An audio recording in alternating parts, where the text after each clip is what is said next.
ang balita dito sa Frontline Express. National Kidney and Transplant Institute punuan na dahil sa dami ng mga tinatamaan ng leptospirosis. Department of Health nakahanda raw sa posibleng pagtaas ng kaso. Posibleng epekto ng 3 bagyo at paglakas ng habagat ngayong linggo binabantayan. Palpak na flood control project sa Hagonoy, Bulacan, ininspeksyon ng DPWH. Sa Presinto 5, security guard na di umano pinasahod ng 4 na araw ng hostage ng menor de edad at kapwa CQ. Pulis na umawat sa nag-amok na lalaki na taga ang kamay.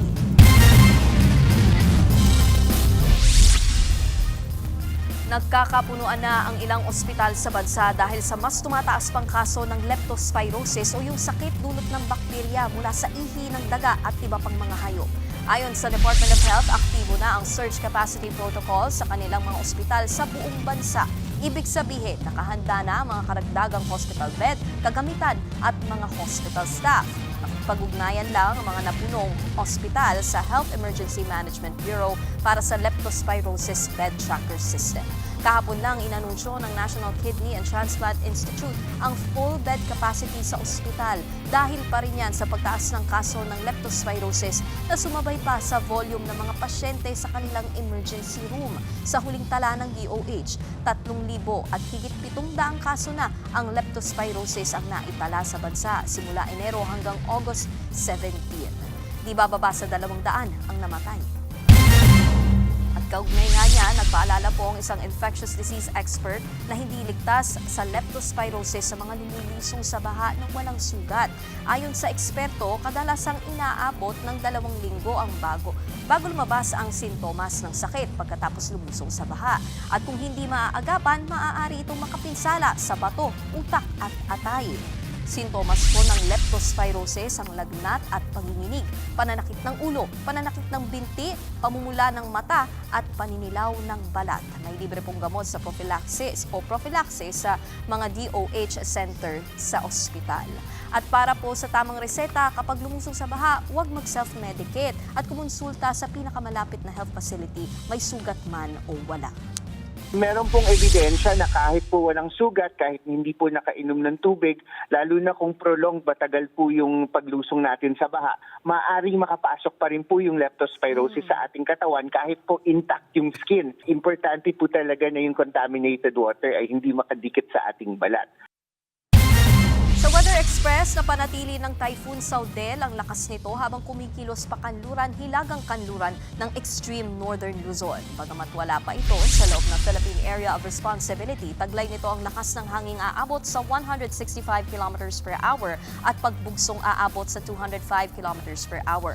Sa forecast ng Pag-asa, posible itong pumasok sa loob ng bansa mamaya o bukas ng gabi at tatawaging bagyong Obet.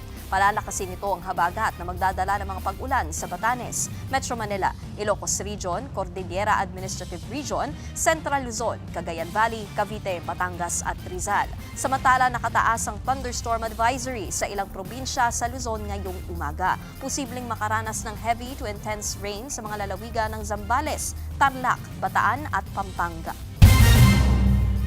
Sa gawa ng pre-disaster assessment ang Office of the Civil Defense kasama ang iba pang ahensya at local government units bilang paghahanda sa inaasahang paglakas ng habagat bunsod ng paparating na bagyong Saudel. Babala ng ahensya, posibleng magtuloy-tuloy ang pag-ulan sa kanluran at hilagang Luzon kabilang ang NCR. Maari raw magsimula yan ngayong Lunes at magtuloy-tuloy hanggang Biyernes. Posible raw itong magdulot ng pagtaas ng level ng mga ilog, dam, pagbaha at pagguho ng lupa. Sa ngayon, pinaigting na ng OCD ang monitoring at koordinasyon sa iba pang mga ahensya at LGU sa mga lugar na posibleng maapektuhan. Tinitiyak din ang kahandaan ng response teams, assets at food at non-food items para sa agaran at mabilis na pagtugon. Sa Presinto 5, Pasintabi po, mga kapatid, isang pulis sa Camarines Sur ang naputulan ng kamay matapos abutin ng taga ng isang nag-amok na lalaki. Narito ang express report ni Gary De Leon. May hawak na bolo ang lalaking yan. Nabuksan ang gate at sumugot sa mga nakaabang na pulis. Hindi na nakita sa video, pero sunod-sunod na nagpaputok ng baril ang mga otoridad. Sunod nang makikita sa video ang nakahigang lalaki. Inuupuan siya ng isang pulis. Putol na pala ang kaliwang kamay ng pulis. Agad humingi ng saklolo ang kanyang mga kasamahan. Habang kinuha naman ng isa pang pulis ang bolo ng nakahigang sospek, saka ito iginapos. Agad dinala sa ospital ang naputulang kamay na si Police Staff Sergeant Noli Miranya. Gayun din ang sugat ng sospek matapos tamaan ng bala ng baril sa binti at paa. Base sa investigasyon, rumusponde ang grupo ni Miranya nang i-report ng mga residente ang pag-aamok ng lalaki sa San Jose, Camarines Sur. May sakit umano ito sa pag-iisip. Nasa loob daw ng isang bakuran ng sospek nang subukan siyang kausapin ng mga pulis. Pero agad itong umatake at doon na nga nangyari na aputulan ng kamay si Miranya.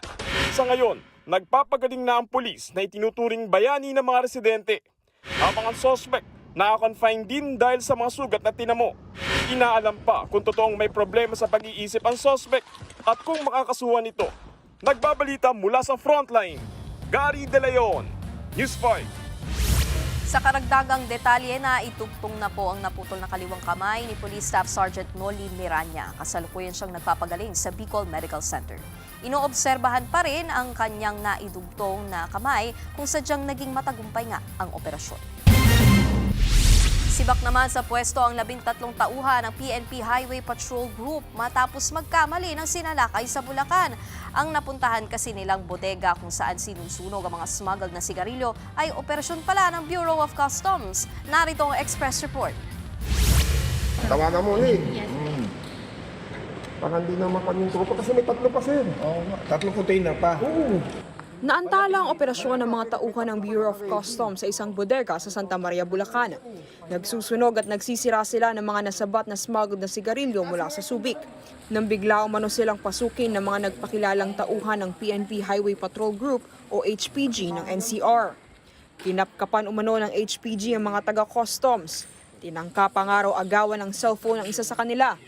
Agad naman nagpakita ng valid mission order ang mga taga-BOC para sa proper disposal ng mga puslit na sigarilyo. Nang hinga naman ng dokumento ang mga taga-HPG, wala silang naipakita. Pagdating ng operations head ng HPG, doon na lamang nagkamali pala sila ng sinalakay. Ayon sa namumuno ng operasyon ng HPG, may natanggap silang report na may smuggled na sigarilyo sa lugar. Sa katabing warehouse daw pala dapat ang isasagawa nilang bypass operation. Umalis din ng mga pulis at pinagpatuloy ng customs ang pagsusunog sa aabot sa 430 million pesos na halaga ng mga sigarilyo. Dahil sa nangyari, magsasampa raw ng kaukulang reklamo ang Customs Subic laban sa mga tauhan ng PNP, HPG, NCR. Pinag-uutos naman ni Philippine National Police Highway Patrol Group Director Police Brigadier General Romel Batangan ang agad na pagsibak sa pwesto ng 13 PNP, HPG na sangkot sa insidente, habang patuloy na gumugulong ang investigasyon. Nagbabalita mula sa Frontline. Sa Eileen de la Cruz, News 5.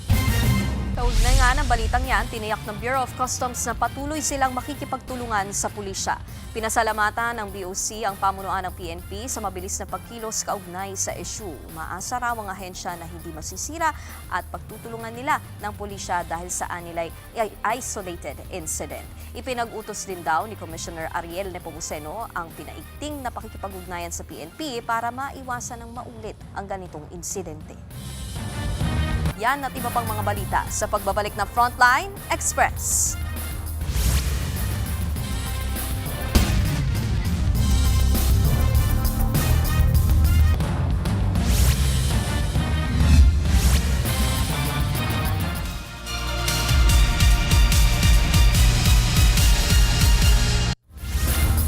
Matapos maudlot dahil nga sa sama ng panahon, nagpapatuloy na ngayong araw ang impeachment trial ni Vice President Sara Duterte. Ipagpapatuloy na House Prosecution Panel ang kanilang pag-usisa sa hostile witness at dating dispersing officer ni VP Sara na si Gina Acosta. At para sa update live mula sa Senado, may Express Report si Mobile Journal, Merymon Reyes. Merymon, ano na bang nangyayari ngayon dyan sa trial?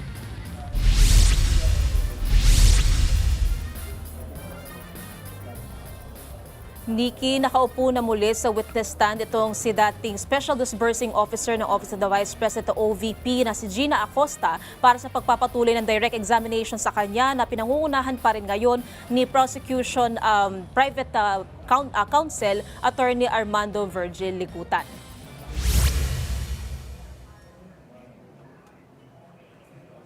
Medyo kabado pa rin daw si Acosta ngayong araw nang kumustahin ni Ligutan sa pagsisimula ng pagdinig. Si Acosta ang pinakaunang hostile witness ng prosekusyon na idineklara ng impeachment court. Inaasahan siyang tumestigo patungkol sa confidential funds na umano'y nilustay ng OVP. Naunang sinabi ni Acosta nitong lumipas na linggo na binigay niya ang 500 million pesos na confidential funds taong 2022 at 2023 kay Colonel Raymond Lachica ng Vice Presidential Security and Protection Group na utos ni VP Sara Duterte. Nilagay pa niya raw sa 4 na travel bag yung 125 million pesos na pondo noong Disyembre 2022. Pero ngayon, sa pagpapatuloy ng direct exam, tanong naman ni Atty. Ligutan, paano raw nalaman ni Acosta na saktong-sakto sa 4 na bag ang pera? Tugon naman ni Acosta, tinansya o estima niya lang daw ito at hindi pa raw niya nagagawa sa buhay ito. Pero hindi raw ba para sa taong 2019 noong alkalde ng Davao City si VP Sara Duterte at SDO siya nito ay binigyan din ng 460 million pesos na confidential funds ang opisina. Noong 2020 ay 460 million pesos din daw ang confidential funds sa Davao City, ganyan din daw taong 2021. Pero mga bagay ito na hindi raw maalala ni Acosta dahil raw hindi ganito ang kanyang na-withdraw noon. May edad na rin daw siya. Pinagkakatiwalaan daw ni Duterte sila Chica kaya sinunod niya ang utos na ibigay ang confidential funds. Pero punto naman kanina ng prosekusyon, walang nakasaad sa guidelines ng Grant and Liquidation of Cash Advance for Confidential Funds o CF ang nagsasabing maaaring ipasa sa ibang opisyal ang pondo.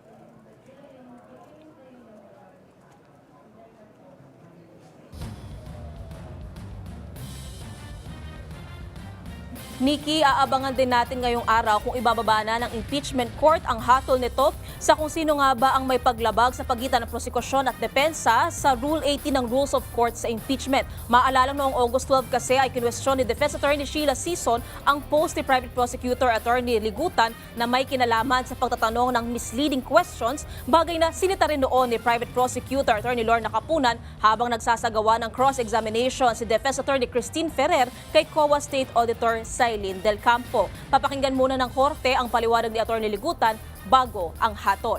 At yan muna ang latest mula dito. Balik sa iyo, Nikki. Yan ang Express Report ni Mobile Journal Merimon Reyes live mula sa Senado. Bigla ang nagsilikas ang ilang residente malapit sa ilog sa Dinalupihan, Bataan matapos ang bigla ang pagtaas ng tubig nito. Umagos ang tubig sa mga kabahayan malapit sa sitio Cadenang Cristal sa Barangay Tukop. Umabot din ito sa ilang bahagi ng Old San Jose at ayon kay Dinalupihan Mayor Herman Santos, rumagasa ang tubig baha sa river channels na nagmula sa mga kabundukan at karatig lugar. Dumaloy ito sa ilog at nagdulot ng flash floods. Hanggang tuhod at baywang na ang baha na nararanasan sa ilang lugar at sa ngayon humupa na ang baha pero binabantayan pa rin ang level ng tubig sa ilog. Ininspeksyon ni DPWH Secretary Vince Dizon at Cabinet Secretary Benher Abalos ang naapektuhang flood control project sa Paumbong at Hagonoy, Bulacan. Sumakay pa nga ng bangka ang dalawang kalihim para tingnan ang sitwasyon sa lugar na matinding binaha kasunod ng habagat at bagyong Neneng. Ilang dekada na itong iniinda ng mga nakatira sa dalawang lugar. Ayon kay Dizon, tututukan ng ahensya ang pagsasaayos ng mga sirang flood control projects sa lugar. Kukonsulta rin ang pamahalaan sa mga eksperto para sa mas pangmatagalang solusyon. Yan at iba pang mga balita sa pagbabalik ng Frontline Express.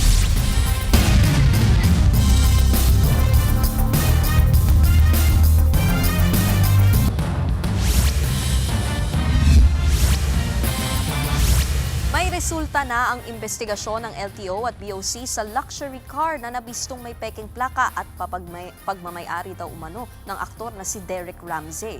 At live mula sa Quezon City, may Express Report si Gerard de la Peña. Gerard, ano bang lumabas sa investigasyon? Maibabalik pa ba itong mamahaling sasakyan?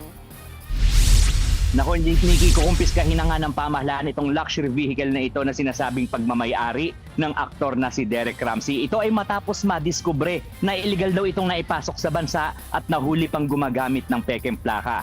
Base sa paunang investigasyon ng Land Transportation Office at ng Bureau of Customs, ay kulang ang naibayad ng customs duties nang ipasok sa bansa itong Porsche Spyder 918 noong 2021. Base sa mga dokumento, rehistrado ito bilang Porsche Boxster at nagkakahalaga ng 8 hanggang 10 milyong piso. Nasa 1.8 million pesos lamang daw ang naibayad na customs duties nito. Pero malinaw daw na nagkaroon ng misdeclaration o pandaraya sa pagbabayad ng tamang customs duties. Limited edition kasi ang sasakyan at nasa 75 hanggang 100 million dapat ang halaga. Kaya dapat din daw ay hindi bababa sa 35 million pesos ang ibinayad na customs duties dito. Sa records ng LTO, inimport ang sasakyan mula sa United Arab Emirates. Kakasuhan ng smuggling ang importer at consignee nito. Hindi paligtas si Ramsey dahil siya ang rehistradong may-ari ng sasakyan. Pero kung mapatunayang biktima lang din siya at nakitang buyer in good faith ay walang criminal liability ang aktor. Yun nga lang, wala raw nakasaad sa batas na maaaring maibalik sa aktor itong sasakyan na ito. Nikki, sa ngayon ay nasa pangangalaga ng LTO itong sasakyang ito dahil kailangan daw ito ng proper maintenance para hindi bumaba yung value nito. Sa ngayon ay nasa $3 million ang halaga nito o halos 200 million pesos. At kalaunan ay papasubasta rin ito ng Bureau of Customs. Nikki. Yan ang Express Report ni Gerard de la Peña. Dead on the spot ang isang tanod matapos siyang pagsasaksaki ng kapwa niya tanod sa Ormoc City. Naaktuhan kasi ng suspect ang biktima at kanyang kinakasama na may ginagawang milagro. Narito ang frontline report. Nakahandusay at naliligo sa sariling dugo. Ganyan ang nadatnan ng mga pulis ang biktimang si alias Rene sa kanyang bahay sa Barangay Labrador sa Ormoc City nitong Biyernes. Pinagsasaksak siya ni alias Peter nang maaktuhang gumagawa ng milagro kasama ang live-in partner nito na si alias Dory. Sa galit nito, nagawa niyang saksakin ang dalawa. Sabi niya, naabutan daw niya itong galibin niya doon sa bahay ni Chief Tanod, Ermio. Nagkakaroon daw ng sexual intercourse, abutan niya. So kaya ginawa niya ang saksakin yung biktima. At unfortunately, namatay yung si Chief Tanod. Napuruhan din ng saksak sa dibdib ang babae pero agad daw itong nakatakbo. Nagpapagaling na siya sa ospital. Sumuko naman sa pulis ang suspect. Bit-bit ang patalim na ginamit sa krimen. Mahaharap siya sa reklamong murder at frustrated murder. Nagbabalita mula sa frontline. Ian Suyo, News 5. Ipinagpaliban ng Education Department ang nationwide active attack drill sa mga paaralan na gagawin dapat bukas dahil yan sa masamang panahon at suspensyon ng face-to-face classes sa ilang lugar. Ayon sa DepEd, pagkakataon din ito para tiyaking naaayon ang aktibidad sa rekomendasyon ng mga eksperto sa disaster preparedness, child protection at psychosocial support. Nagpaalala rin ang ahensya sa mga eskwelahan na iwasan ang lubhang makatotohanan o hyper-realistic at graphic na simulations. Inurong ng DepEd ang drill sa Setyembre. Inaanunsyo pa kung kailan ang eksaktong petsa. Ikinasa ng ahensya ang nationwide active attack drills kasunod ng mga insidente ng mga karahasan sa loob ng eskwelahan. At bago ang postponement, una nang nanawagan ng isang grupo ng mga psychiatrists na huwag ituloy ang drills. Maaari lang daw kasing magdulot ito ng takot sa mga estudyante.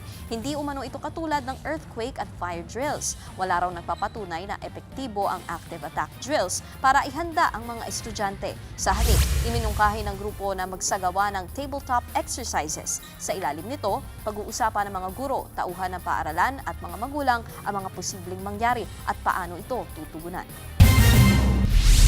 At dahil sa banta ng baha at ulan, patok na yon ang do-it-yourself o DIY flood control projects. Yan na ang diskarte ng ilang mga residente para hindi pasukin ng tubig ang kanilang mga tahanan. Narito ang Express Report ni Mobile Journal, Ria Carlos. Hindi lang sawa kundi pagod na sa baha ang mga Pinoy. Kaya ang karamihan sariling sikap at todo diskarte na lang para hindi pasukin ng tubig ang kani-kanilang bahay. Dito na nga nauso ang DIY o Do-It-Yourself Flood Control Project. Hindi milyon ang presyohan, diskarte lang ang labanan. Gaya na lang ng pinagtatrabahuhang tindahan ni Kuya Judel Parane sa Santa Cruz, Maynila. Baka lang pangharang na in-order pa raw nila para hindi pasukin ng baha ang kanilang lugar. Mahirap ba siyang i-install? Hindi naman, madali lang naman po. Bali, siguro mga 10 minutes to 5 minutes sa bago install. Mahirap kasi pag mag-isa lang yung nag-install so kailangan dalawa para mas mabilis yung pagkabit. 2 talampakan ang taas niyan at halos 10 talampakan naman ang haba. Effective naman ba? May leak pa rin ma'am kasi hindi siya naka-flat yung ilalim eh. Kaya yung tubig minsan pumapasok pa rin sa ilalim. Tapos ang gagaling pa sa loob yung iba. Nung nagbagyo rito, nakaharang naman yung tubig dito eh. Hindi naman pumasok lahat nung siguro hanggang dito lang. Tapos paharang na rin sa basura, pangharang na sa basura. Pero at least para kay Kuya Judel, hindi maglalawa ang tindahan niya oras na tumaas ang tubig sa lugar. Sa Cainta Rizal naman, Gate na gawa sa plywood naman ang pangharang ng pamilya Bernardo. Sa loob ng bahay, nagpasadya sila ng mga patungan ng mga sofa at gamit. Stackable raw yan para space saving kapag hindi sila binabaha. Ayon sa mga eksperto, okay lang naman mag-DIY pero kailangan daw planado at pinag-iisipan ito. Baka kasi imbis na makatulong, makaperwisyo pa yan sa bahay nyo. They can watch or they can study muna on paano nila i-approach yung scenario. So after research, they can test kung okay ba or applicable ba yung ginawa nila. Siguro by putting, by spraying water or testing it para malaman kung hindi siya lulusot. Nagbabalita mula sa Frontline Mobile Journal, Ria Carlos, News 5. Kami po ang inyong kapatid sa Balitaan at Public Service. Abangan ang mga balita sa hapon mamayang 3:15 p.m. Ako po si Nikki de Guzman. Susunod na Face to Face with Ate Corinne.